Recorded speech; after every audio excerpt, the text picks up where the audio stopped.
Y escuchábamos ahí a Carajo en esta segunda hora de Radio Encendida aquí por Vorterix 104.5, también un video muy pero muy bueno, gracias Jaluel por la musicalización, en un día especial porque hoy era un día relacionado un poco con la resistencia, con cuestionar el sistema, con poder cuestionar un montón de situaciones que uno vive todo el tiempo y que en realidad en muchos medios de comunicación no se puede hablar o no se preguntan o no es tan común que suceda. Así que bueno, celebramos que podamos hablar de un montón de temas que en otros lugares quizás no se hablan tan cotidianamente y poder charlar con referentes del ámbito nacional que sí exponen estos temas, que sí se bancan un montón de cuestiones y que sí se ponen en esta posición de poder plantear un montón de cuestiones que hoy en general el común no está planteando, que lo plantean desde un lugar más de negatividad, de violencia,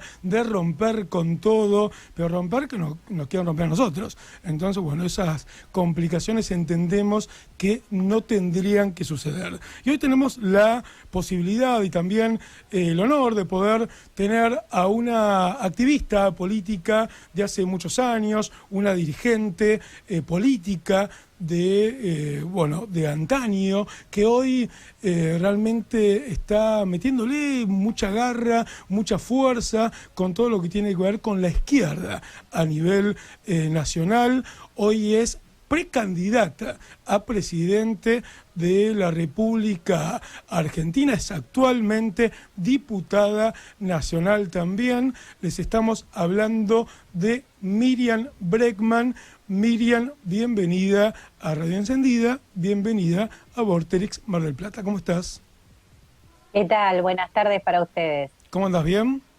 Bien, todo muy bien. Bueno, obviamente agradecerte por el tiempo, sabemos que estás con un montón de cuestiones, pero teníamos ganas de hacer esta entrevista hace muchísimo y un poco para contextualizar y también diferenciar de un montón de políticos que ahora van como apareciendo de la nada.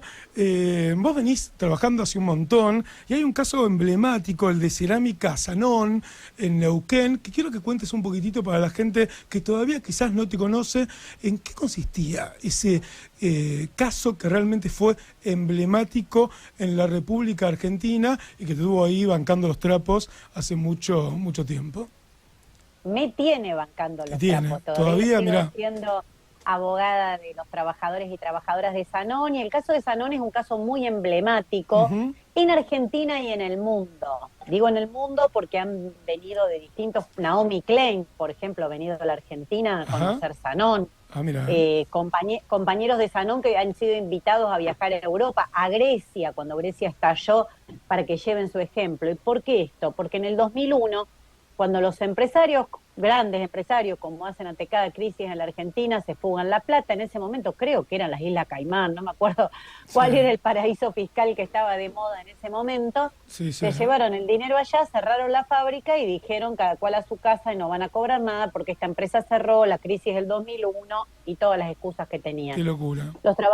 Los trabajadores de Zanón la ocuparon, resistieron, la pusieron a producir y al día de hoy siguen trabajando. Mira. Tuvimos que pelear muchísimo por la expropiación, porque nos habilitan los servicios, porque para las empresas recuperadas no hay subsidios. Todos esos subsidios que vos ves, que van desde el dólar soja, dólar Malbec, a los 5 puntos del PBI. En la Argentina, las grandes empresas de este país se llevan 5 puntos del PBI en beneficios y exenciones. Nada de eso rige para la fábrica recuperada, nada, no hay un crédito, no hay un banco que los ayude, no hay absolutamente nada.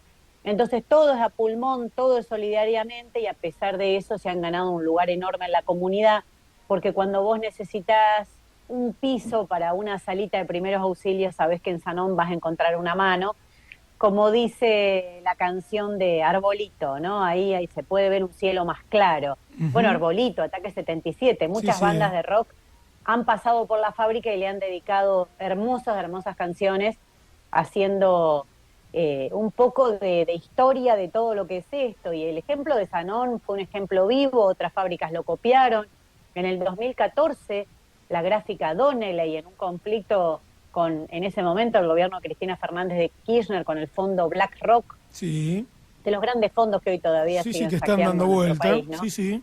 Están dando vueltas con el litio, con la deuda externa, y cerraron la gráfica y se fueron. Y esos trabajadores dijeron, ¿y por qué no hacemos como Sanón?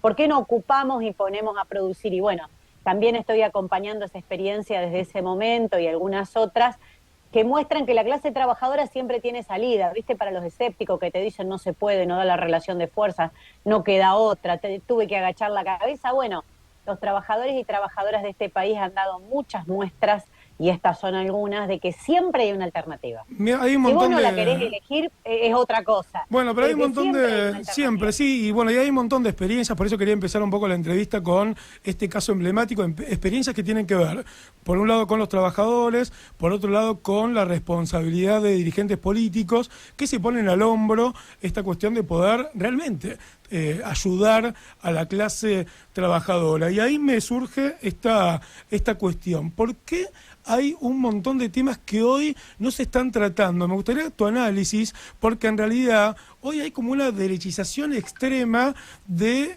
lo que tiene que ver con los modelos a elegir. Vos seguramente lo tenés sumamente más claro, pero quiero que me hagas un análisis del por qué hoy parece que hay que elegir entre derecha más derecha o un poquitito menos, y el trabajador entiende que no encuentra mucha salida. Contame un poco cómo se vive eso y haceme un análisis de esa situación. Mira, eso es deliberado. No es que la agenda política se corrió a la derecha casualmente. Es deliberado. Es deliberado que la agenda política se haya corrido a la derecha.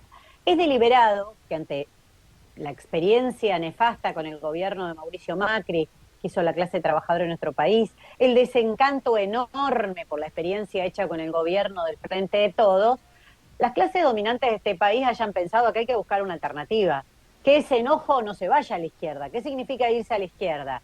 Significa cuestionar sus propios privilegios. Y crearon dentro del propio sistema alternativas, centralmente la de Javier Milei, para que se cuestione a los políticos, pero no más que eso, que ahí quede el cuestionamiento, que lo que viene detrás, a los que tienen verdaderamente el poder económico, a los que manejan los hilos de este país, no se los toque. Que vos puedas insultar, puedas decirle barbaridades al político de turno, pero ahí se termina todo el cuestionamiento, que nadie se le ocurra cuestionar los privilegios profundos que tienen los sectores más concentrados de la economía. Entonces la agenda política no es que se corrió a la derecha porque sí, la corrieron a la derecha. ¿Juntos por el Cambio del Frente de Todos son víctimas de esto? No, de ningún modo, porque a ellos les conviene.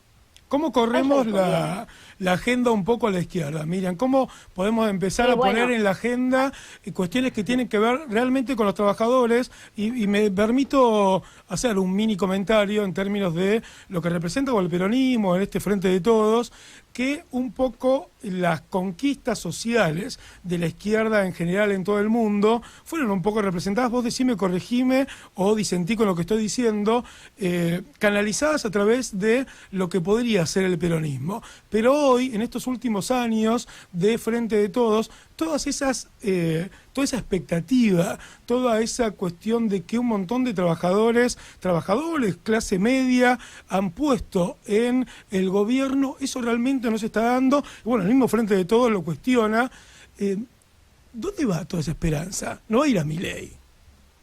No, hay que pelear, y es el desafío de la izquierda, que esa salida sea por izquierda, que se elijan alternativas por izquierda y que la discusión no siga girando a la derecha. Ahora, parto de que las condiciones de pelea son muy desiguales, ¿no? Sí, por supuesto. No solo porque el poder mediático y todo lo que recorre una discusión política está de ese lado, sino porque acá nosotros sabemos que para que avance una agenda social, una agenda de las mujeres, una agenda ecologista verdaderamente, digo por la discusión que también hay en Mar del Plata alrededor de las petroleras y el mar, sí.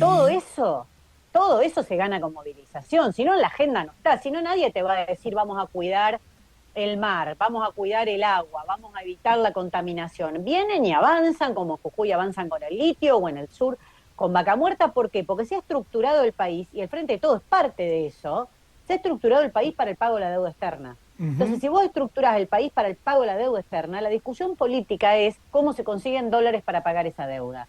Y ahí se termina toda la discusión. Entonces, vos fíjate, si yo te digo cuál es el plan económico que llevó adelante el Frente de Todo y que propone una agenda extractivista, pero de un nivel que te da pavor. Hace unos días escuchaba a un diputado de la capital federal preocupado por la falta de espacios verdes en la ciudad de Buenos Aires y criticaba a Larreta. Y te digo que hasta me daba risa. Digo, ¿en serio? Vamos a hablar de las plazas de la ciudad. Yo vivo en la ciudad de Buenos Aires. Claro. No soy de la ciudad de Buenos Aires, pero vivo acá ahí, y disfruto mucho las plazas. Digo, pero tenés que tener cara para ser parte de una fuerza política que está llevando adelante y dejando que saqueen el litio, que es parte y es su programa económico del saqueo y los sismos que se producen en Neuquén a partir del método de extractivismo que utilizan en Vaca Muerta, que permitís y autorizás las petroleras en Mar del Plata, y me venía a hablar de que la ciudad de Buenos Aires, el problema es que Larreta no tiene plazas y hay poco espacio verde. ¿En serio? Bueno, toda esa caradurez gigantesca, eso reporta en mucho enojo social, en mucha bronca. Entonces hay una pelea concreta a dar para que esa bronca no se canalice por derecha y se canalice por izquierda, con más agenda ambiental y respeto a las demandas socioambientales y no menos. Vos me ponías el ejemplo de Sanón. Sí. Antes de que llegaran los trabajadores a Sanón, ¿sabes cómo hacía la empresa? Iba y le sacaba la arcilla a las comunidades mapuche y no preguntaba y no le importaba, y donde decían algo traía a la policía. Hay una desidia del poder político, Miriam, vos que venís hace mucho militando, trabajando, teniendo lugares de responsabilidad también institucional. ¿Qué hay? ¿Qué lectura haces en términos de el posicionamiento de los partidos políticos? ¿Hay desidia, hay hipocresía, hay connivencia? No, hay una orientación económica. Bien. Hay una orientación económica, por eso te digo, te marco los últimos años para ser clara. La orientación económica es pagar la deuda. Y si vos toda tu economía y todo tu plan político se ajusta para pagar la deuda, después no te asustes porque estas son las consecuencias. Durante el gobierno de Macri y del Frente de Todos, los ricos se hicieron más ricos y los trabajadores se hicieron más pobres. Es concreto, son números, ahí no lo puede discutir nadie porque son números fríos.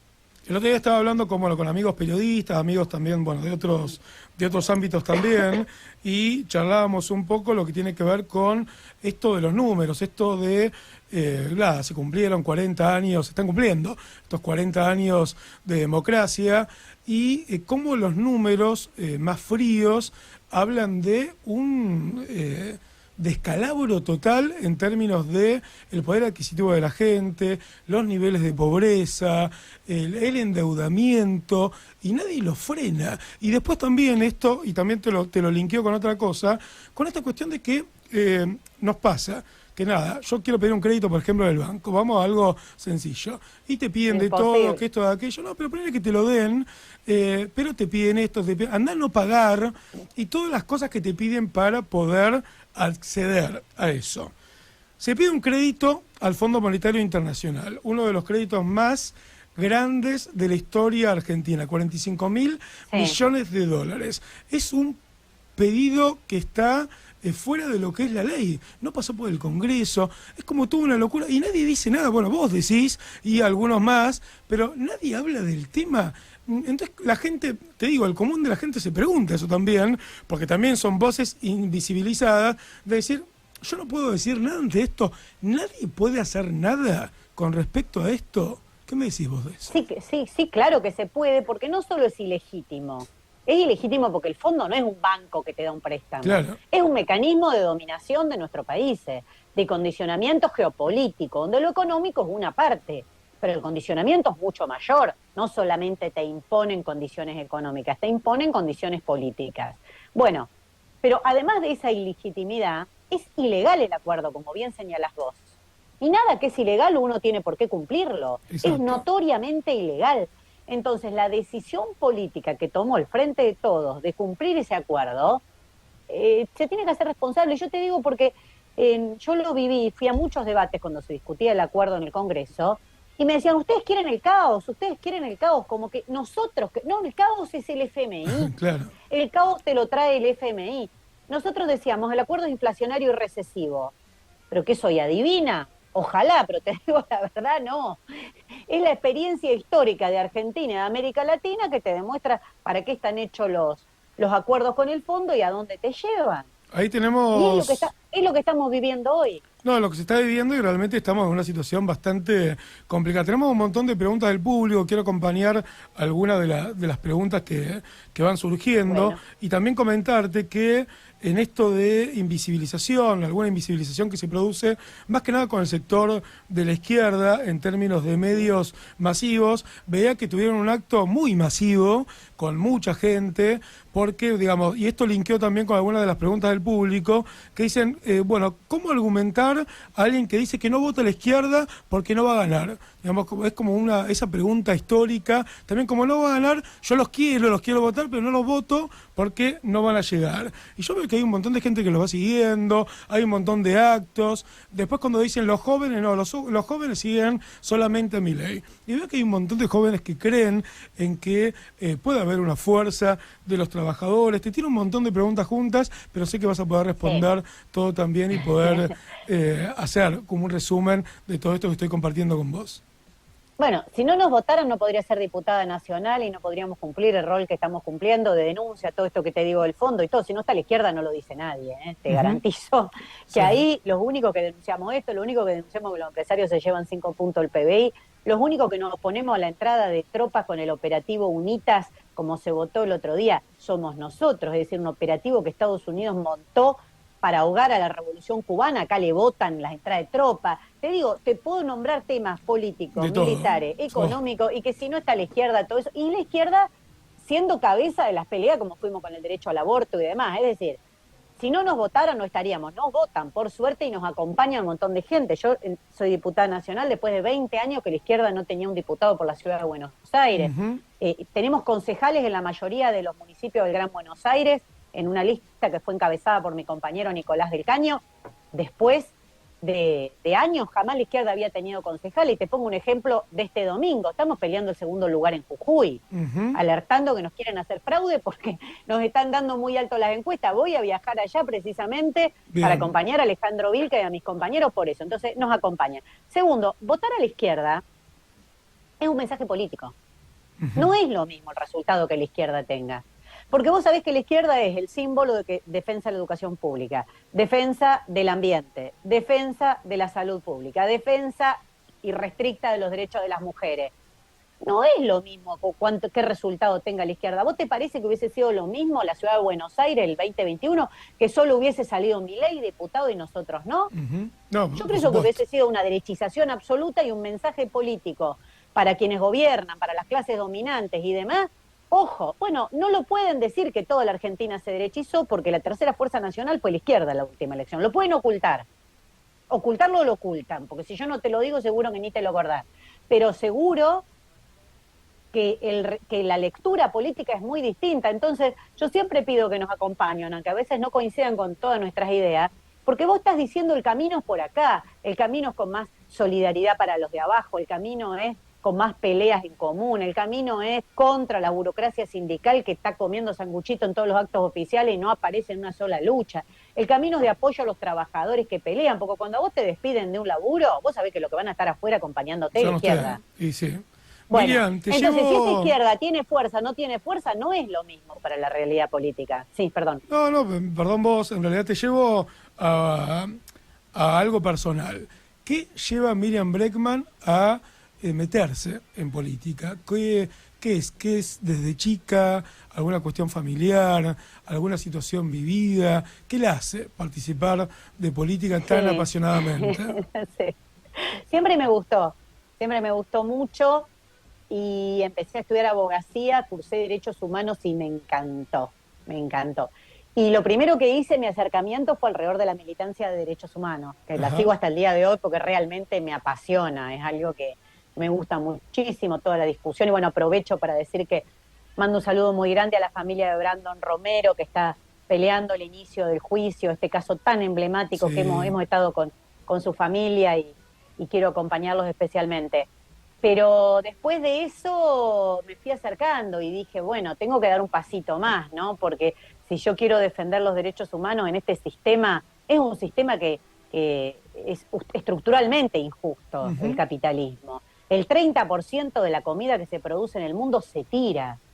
Es decir, a la par que se tira comida hay niños que revuelven un tacho de basura. Bueno, vos no podés defender ningún derecho humano si no cuestionás profundamente esas inequidades. Yo siempre digo que haya casas sin gente y gente sin casas, viviendo en la calle. Bueno, todas esas inequidades y por ahí esas defensas que yo soñaba muy joven y quería hacer, me fueron llevando, por supuesto, a elegir el único sistema donde se pueden dar todos esos derechos en una situación de equidad e igualdad, que es el socialismo, ¿no? Donde no haya un sector que se apropie del trabajo ajeno, donde no haya gente que no tenga para comer y otros que viajen a la luna, ¿no? Porque nos muestran cómo viajan al espacio.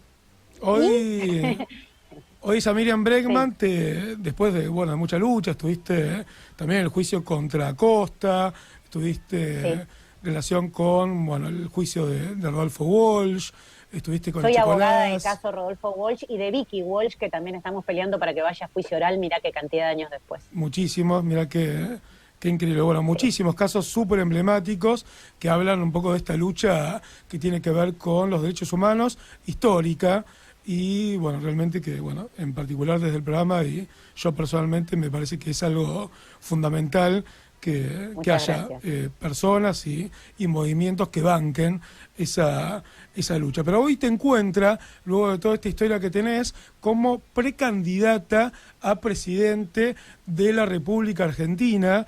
Hoy también lo digo, me parece que vas a tener un papel fundamental en este cuadro de este 2023, que es muy complejo y que más allá de la invisibilidad, yo creo que la totalidad del pueblo argentino va a preguntarse realmente a quién votar y de qué manera depositar su voto. Esta introducción la hago ¿para qué?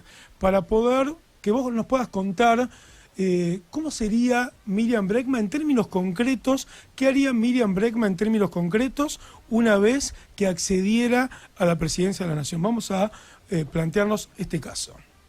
Bueno, mira, la verdad que el desafío, como vos decís, es enorme, por ser de izquierda, por ser una candidata mujer, encabezando una fórmula del Frente de Izquierda Unidad, junto con mi compañero Nicolás del Caño, es la propuesta que hace mi partido, el PTS, en el Frente de Izquierda, para discutir con el resto de las fuerzas del FIT. Y si la izquierda avanza es porque avanzó la movilización popular, entonces nuestro destino está atado al avance de la organización y de la movilización obrera y popular. Entonces, a partir de eso seguramente podremos discutir muchas otras cosas. Lo que estoy segura es cuáles son los planteos por los que tenemos que pelear. Nosotros estamos haciendo un eje muy claro en la reducción de la jornada laboral. No puede ser que la alternativa para los trabajadores y trabajadoras de la Argentina sean morirte de hambre, recibir una asistencia social o trabajar 12 o 14 horas para llegar a fin de mes. Si se redujera la jornada laboral a 6 horas, se repartieran las horas de trabajo, se podrían generar, aplicados solo a las grandes empresas, a las grandes, a las que ganaron mucho dinero, se la llevaron en pala los últimos años, se podrían generar 1 millón de puestos de trabajo genuinos. Entonces yo creo que hay que empezar a discutir medidas de ese tipo, planteos de ese tipo, que ataquen los verdaderos problemas estructurales que tiene nuestro país, que te permitan prefigurar otra sociedad, donde no haya alguien que no tenga trabajo y su vecino llega a la noche reventado de trabajar 12 horas en un remis. ¿Por qué? Entonces yo creo que tenemos que pensar todo ese tipo de cuestiones, el tema del salario. El salario tiene que indexarse según la inflación. Nadie puede cobrar menos que lo que va aumentando la inflación. Esos son algunos de los planteos que nosotros queremos discutir. El monopolio de comercio exterior. Hoy 4 o 5 empresas oligopólicas te manejan la entrada y salida de dólares del país, te hacen una corrida y vos te lo tenés que bancar. ¿Por qué? ¿Por qué tiene que ser así? Salimos de esta crisis, Miriam, ¿se puede salir de esta crisis? Pregunta a la gente acá en las redes y dicen, pregúntale a Miriam cómo la izquierda va a generar que podamos salir de esta crisis que nos han metido durante tantos, pero tantos años. Si la peleamos, sí. Bien. No te voy a mentir. Si la peleamos, sí. Si no, no. ¿Sabes por qué? Porque haciendo lo mismo, vos fíjate que todos te proponen lo mismo. Sí. Uno te dicen más rápido, otro más lento, que 100 horas, que 100 días. ¿Por qué haciendo lo mismo? O Milei, que te dice lo mismo que ya hizo Caballo, nada más que un poco más feroz. ¿Por qué haciendo lo mismo el resultado va a ser distinto? Hay que tener un pensamiento medio mágico para creer que si vos haces 2 veces lo mismo, el resultado va a ser distinto. Entonces nosotros lo que estamos planteando es eso. es medidas completamente distintas, un programa de salida a la crisis, pero que piense cómo de esto se sale beneficiando a los trabajadores, a las trabajadoras, a los jubilados y jubilados, y no de nuevo lo mismo de siempre. Porque ese es el problema circular que vos mencionabas antes. 40 años de gobiernos constitucionales. ¿Y cómo puede ser que previo a la dictadura la pobreza era del 4% y hoy estás peleando en un 40%? ¿Qué pasó es una locura. en el medio? Es una locura, pero no hay por qué aceptarlo, no es un mal natural. No hay que aceptarlo y también esta... No, perdón, Miriam, porque estabas ahí siempre apasionada y me encanta escuchar. Por la atadura con el Fondo Monetario. Empezando por la atadura con el Fondo Monetario. Todo el que te diga que el fondo es distinto, que Guzmán es amigo, que Massa, no sé, habla con todos sus amigos en la embajada, que no sé la cantidad de cuentos que nos han metido. Macri, que a él no lo iban a joder, porque cómo me van a joder a mí, que soy de ellos. Bueno, no, el fondo, y si no cuestionás esa atadura que hoy tiene la Argentina, no hay salida. ¿Y sabés por qué yo prefiero ser clara? Prefiero ser clara y no vender espejitos de colores, sí. Porque en el año que viene, el 2024, empiezan los pagos grandes al Fondo Monetario de los acreedores privados. ¿Qué hacemos Entonces, con eso? Yo como el año pasado dije, el acuerdo con el fondo es inflacionario, y es la inflación que estamos viviendo hoy, porque está escrita en el acuerdo con el fondo, la inflación. Está escrita, está redactada en los puntos y en las exigencias que el fondo le pide a la Argentina. Se sabe que va a ser un acuerdo inflacionario. Te digo ahora, ojo con lo que te venden, porque el 2024 es un año muy complicado. Y todos se están preparando para ajustar para abajo. Nosotros pensamos exactamente lo contrario. Sí, hay una complejidad enorme, y la complejidad también, y ya vamos ahí un poco finalizando, nos quedaríamos horas. Miriam, y por supuesto estás invitada cuando quieras nuevamente a poder estar aquí en Vorterix, cuando vengas a Mar del Plata, por supuesto también estás invitada acá a los estudios, por supuesto nos encantaría tenerte acá personalmente, pero como para ir finalizando, hay una cuestión de...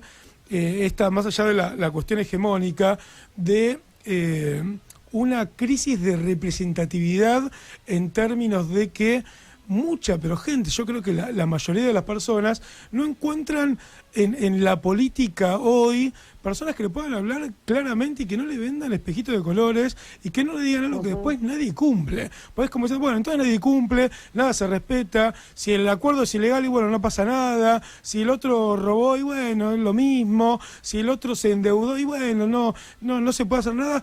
¿Qué pasa con eso? Hay una cuestión complicada de la representatividad hoy política que me parece que hay que cambiar un poco ese esquema. No, claro, por eso aparecen los chantas que aparecen, porque hay un descrédito de los que vinieron gobernando todos estos años, y lo que te digo, la clase dominante siempre está un pasito más adelante. Dicen, ojo, que los cuestionen a los políticos, hasta ahí está bien, pero mis privilegios que vienen de atrás, no.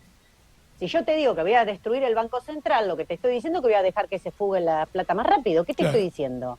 No te estoy diciendo que voy a cuidar tus ahorros. Si yo quiero cuidar tu ahorro, al revés, tengo que nacionalizar el sistema bancario, armar una banca estatal única y priorizar, cuidar los ahorros de toda la sociedad y priorizar el crédito para los pequeños comerciantes, para los pequeños... Exactamente lo contrario, que decir saco todo porque así se fugan la guita como quieren. Bueno, lo que te quiero decir es que ese descrédito, ese descontento que hay producto de año y año de mentira, de promesas incumplidas y todo lo demás, tenemos que pelearlo muchísimo para que dé lugar a una salida verdaderamente de la clase trabajadora, de las mujeres, de la juventud, y no al revés. Entonces, lo que te digo es, si no la peleás, las mujeres sabemos cómo es, porque hasta que no salimos a la calle... y no, mirá que nos decían, pero tienen a este en contra, tienen los dinosaurios. Bueno, está bien, nos costó un poco, pero lo conseguimos.